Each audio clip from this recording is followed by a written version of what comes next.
What would you say is now the #1 cause of death in the African American community? Heart disease. Oh, HIV/AIDS. Diabetes, cancer, AIDS. I'll say heart disease. AIDS. From what I heard, it's probably AIDS, you know. Probably heart disease. I think heart disease.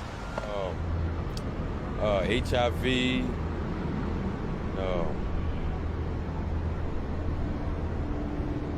Gang violence. What if I told you the real answer was abortion?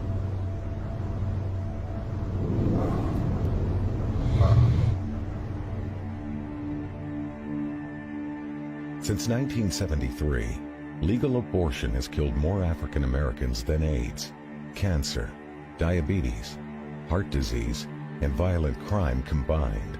Every week, more blacks die in American abortion clinics than were killed in the entire Vietnam War. And the largest chain of abortion clinics in the United States is operated by Planned Parenthood.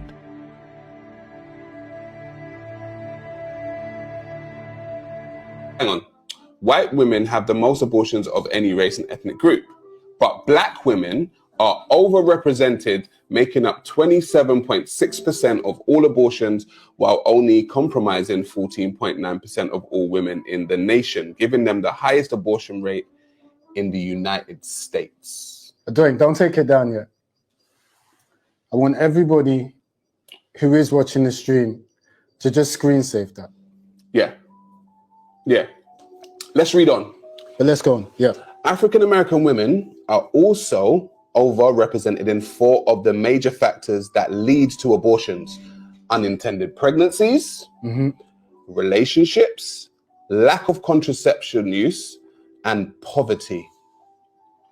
Do you think, Anna Doink, let's read the first slide, please. Okay, so remove statues of Margaret Sanger, Planned Parenthood founder tied to eugenics and racism. How a woman who advocated for the selective breeding of her fellow citizens came to be memorialized, with those who built a country is hard to understand. Would you say it's hard to understand? Adoink, thanks for that.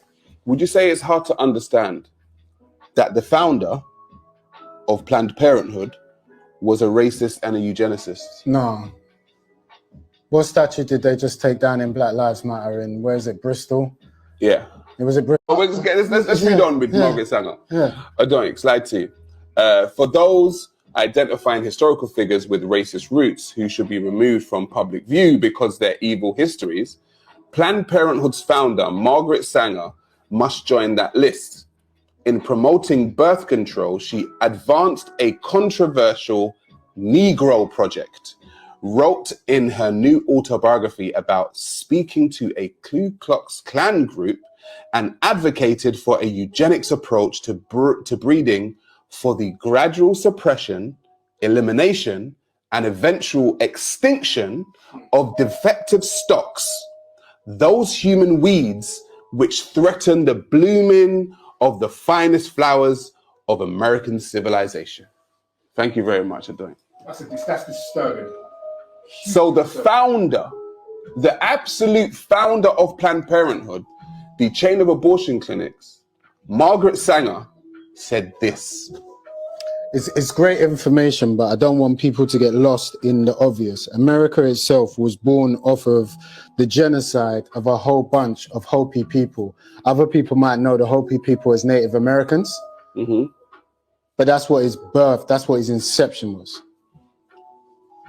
So the only surprise to me, which is not much of a surprise, is that you wouldn't normally put a woman down as doing such heinous acts. But Margaret Sanger is one of the masters of the destruction of the black community in America. However, hold that thought, yeah, because I'm gonna go into that. Adoink, slide 3. Let's see Margaret Sanger. Right, Sanger's Planned Parenthood mission. This is from USA Today, you know. Yeah. Some obscure paper, some obscure German. Yeah.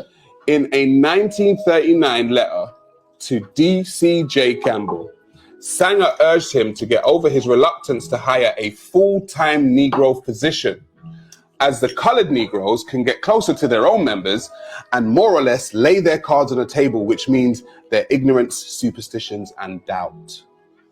Like the abortion lobby, today Sanger urged Dr. Gamble to enlist the help of spiritual leaders. See, now they got your pastors involved, right? To enlist the help of spiritual leaders to justify their deadly work, writing, "We do not want word to go out that we want to exterminate the Negro population, and the minister is the man who can straighten out that idea if it ever occurs to any of the more rebellious members." Members like myself, who would be a rebellious member, okay, Margaret Sanger, who doesn't want you to kill black babies. However,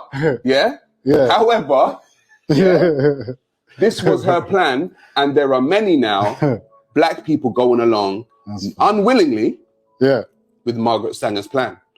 Adoink, last slide. Let's just see the last slide from USA Today. Planned Parenthood was founded by a racist white woman. That is a part of the history that cannot be changed. They observed, writing, that the pattern of systemic racism, pay inequity, and lack of upward mobility for black staff continues. Bro, thank you, Adoink. Let's just recap this. Margaret Sanger, in the 1970s, before then, proposed to other white people in America that the best way to get rid of the black population was to start in the womb. That's the best way, because if they don't, she's a woman, she would know. If they don't breed, then there'll be no black population. That was her plan. Hang on a minute. That was her plan. Fast forward a couple of decades, and black women, black peoples are aborting themselves in America specifically at sometimes 4 times a higher rate than the rest of the population. Now, I'm not a conspiracy theorist, but I just like to connect dots and then make people come to their own conclusions. So how is it now that the founder wanted black people to kill themselves in the womb? Decades later, black people are the highest people in America killing themselves in the womb.